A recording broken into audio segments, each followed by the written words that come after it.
What's going on, y'all? I am re-recording the Torterra video because I ended up changing the ability Harvest into the ability Grassy Guard. So if you're a returning viewer, that's pretty much all you have to know.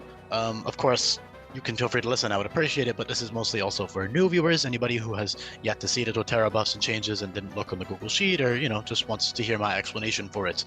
As I said in the last video, Torterra has some incredibly redistributed stats, more so than all the other starters, because number one, it fits him really well, and number two, I love Torterra. He's my favorite starter. I'm allowed to show a little bit of favoritism here and there. It is my ROM hack at the end of the day.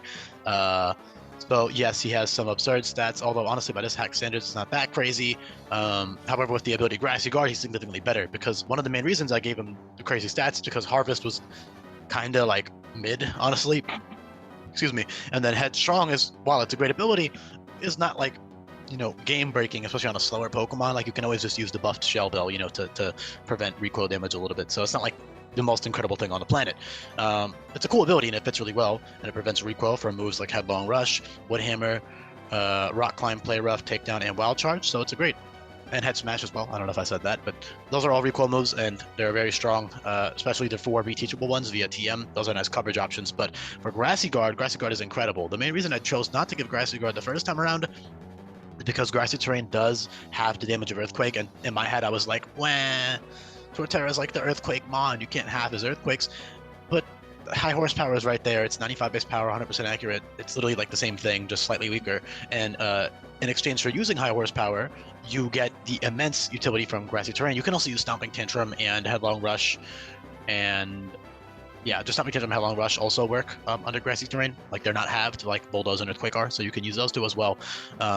But man, Grassy Guard Torterra is so sick because of Branch Leech. So Branch Leech is a 90 base power move that drains the opponent's HP. It's essentially physical 90 base power Giga Drain, right? So with Torterra, with his insane stats under Grassy Terrain, my man is like immortal. Like, he is living attacks. Dude, you could run like Grassy Terrain, Parting Shot, Terrain Extender on any of your Pokemon that get that move, which again, most bug types, grass types, etc. will learn that via TM. And a bunch of other Pokemon. You can set up the Grassy Terrain, Parting Shot into your Torterra. Now you have 6 turns of Grassy Terrain, and oh my god, dude, you are just living forever. It's so fun.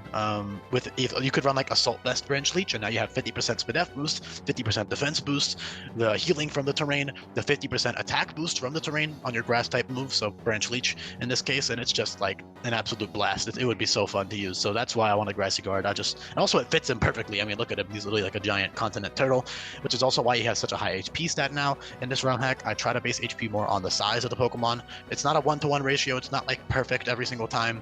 I kind of just go off with the vibe of the Pokemon as well, and my own interpretation of their size, because sometimes the canonical size is like doesn't make any fucking sense. So that's why I ended up choosing this giant SHP stat, and I also just really like Torterra. Also, as a quick disclaimer, I didn't say this yet in the video, but for any new viewers who are here, I highly recommend that you check out that Google Sheet linked right down below in the description. I have reworked the vast majority of moves in this ROM hack, literally 600 plus of them, and you can see them all linked right here on the Google Sheet. There's all these nice little categories. You can check out what all the new moves do.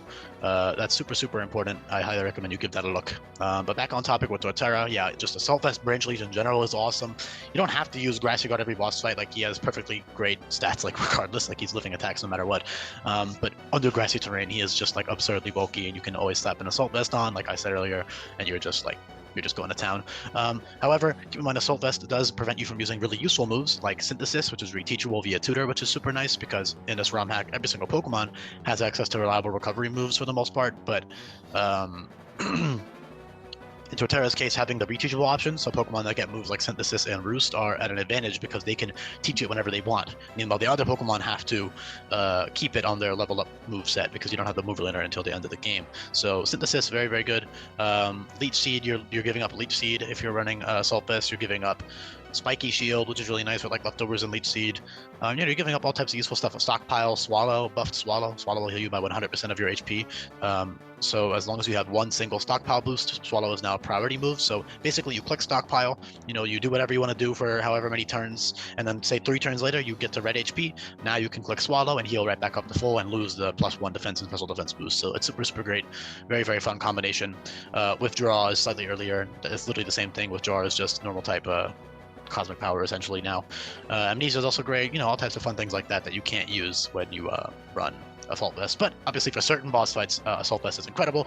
You do have great coverage moves, so not only do you have all the headstrong stuff, so you have like I said, takedown and play rough, and then rock climb and wild charge. So those are, you know, fairy, rock, fighting, electric, which is all good coverage. You also get wood hammer for stab, very, very strong move, obviously, and then headlong rush is even stronger. However, keep in mind that headlong rush and head smash will both decrease your defensive stats by 1 still, so it's not like completely riskless. You're still taking the defense drop, so you will have to switch out. Say for example, the next Pokemon that comes in, you know, has first impression, whatever, or just is faster than you, which it probably will be, and has a super effective move, which it probably will have, or just a strong attack, you're probably gonna have to switch out, which isn't a big deal. Switching out is part of the game, especially in a ROM hack like this. Speaking of switching out, you also have Parting Shot, which is a great utility move, and that's also reteachable, which is super nice. Despite the speed drop, moves like Rock Polish and then late game Shell Smash are still viable on Torterra. Not as much as they used to be, but Rock Polish isn't really that needed anymore anyways, because of how goddamn bulky you are. But for certain boss fights, if you want to try to get a Rock Polish set going, you can. You do have the bulk to take a lot of common priority attacks, although you are still weak to first impression, which is the most common one by far, which Torterra also learns, which is nice for certain boss fights if you need that priority option, as well as Seed Shot. That is really nice under grassy terrain with Grassy Guard. You can use Seed Shot and go to town there. Although you would have to keep that for the majority of the game, so it's up to you which of the two you'd want to use. Of course, if you always just add a Torterra to your team late game, you know, then you could keep Seed Shot. But if you had it on your team from the beginning, then maybe it's a little bit harder to justify keeping it. Although honestly, I'd say it's probably worth it. Depends on your IVs and your nature. Maybe if I had like a really strong Torterra, I'd probably keep Seed Shot, but it's up to you. And also it depends on if you have other priority moves on your team, which you probably will. You always should, honestly, and it's in this hack, you always should. And part of the difficulty is balanced around the fact that you're using the trainer documents, at least for hardcore Nuzlockers. You're supposed to be looking at what the trainers have and preparing accordingly. You're not supposed to just waltz in blind. Of course, if you're playing casually, you can go ahead and use whatever the hell you want and play however the hell you want. But if you're doing a hardcore Nuzlocke, especially a team lock Nuzlocke, which is also kind of what the difficulty is balanced around, then you can go ahead and use those trainer documents and plan out your strategies accordingly. Frenzy Plant and Rock Wrecker and Superpower are all 150 base power moves that drop your physical attack stat by -2, so you can use those in conjunction with Parting Shot or just hard switching out, and that's super, super strong. Frenzy Plant is much stronger than Woodhammer, like significantly stronger, and also it can situationally be better than Woodhammer, especially on the Grassy Guard. You might not want to use Woodhammer, although the grassy terrain will help you heal off the recoil damage from Woodhammer, and you can always use a buffed Shell Bell under Grassy Guard as well and heal insane amounts of HP from Branch Leech, and you can use Woodhammer and Headlong Rush and all those other recoil moves. So Headstrong, it's a very cool ability and it's still very good. Like it's at the end of the day, it's nice because you don't have to use the Shell Bell, and it completely negates the recoil versus Shell Bell only heals 20%, so moves like Woodhammer will still deal 5% recoil, and then Headlong Rush and Head Smash will still deal 10% recoil overall, but it's not the end of the world. Yeah, Shell Smash, though, like I said, is very, very strong late game, but it's not actually that good because your speed is still pretty low. Although if you did get lucky and got a plus speed nature Torterra, now you're outspeeding like everything after +2 speed, but if you got like a neutral speed nature and like 15 speed IVs, hypothetically, you're only hitting 330 speed, which is like 110-ish Pokemon, so it's not like the greatest thing on the planet.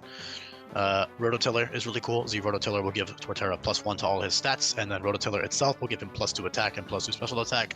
So essentially, after clicking Z Rototiller, you will have +3 attack, +1 defense, +1 SPDF, and then you can use Branch Leech to hit your HP back. Branch Leech is a staple. If you delete that, that's like a skill issue. That should definitely stay on your moveset as soon as you learn it. And it's one of the main like incredible things that he has now. Yeah, other good setup moves like Bulk Up and Swords Dance if you want to use those, but like I said, they're not that great. Swords Dance with Seed Shot could be okay for certain boss fights, and then Bulk Up you could try to use for a little bit with Branch Leech, but it's not like the most important thing in the world, especially with the crit moves that are running around. Setup sweepers are not nearly as viable as they used to be. But yeah, he's just a great tank, incredible abilities, especially that Grassy Guard, super, super fun. And again, you do have that high horsepower and that Headlong Rush for and Stomping Tantrum for ground options that aren't hindered by the grassy terrain. So yeah, thank you so much for listening. Hopefully you enjoyed it. Let me know in the comments down below what you think, and I'll be back for more buffs and changes. Actually, I might not be. I only have like 2 or 3 more videos left to re-record, and then the rest of them are just going to stay up as they are. So I appreciate you listening, though. Peace.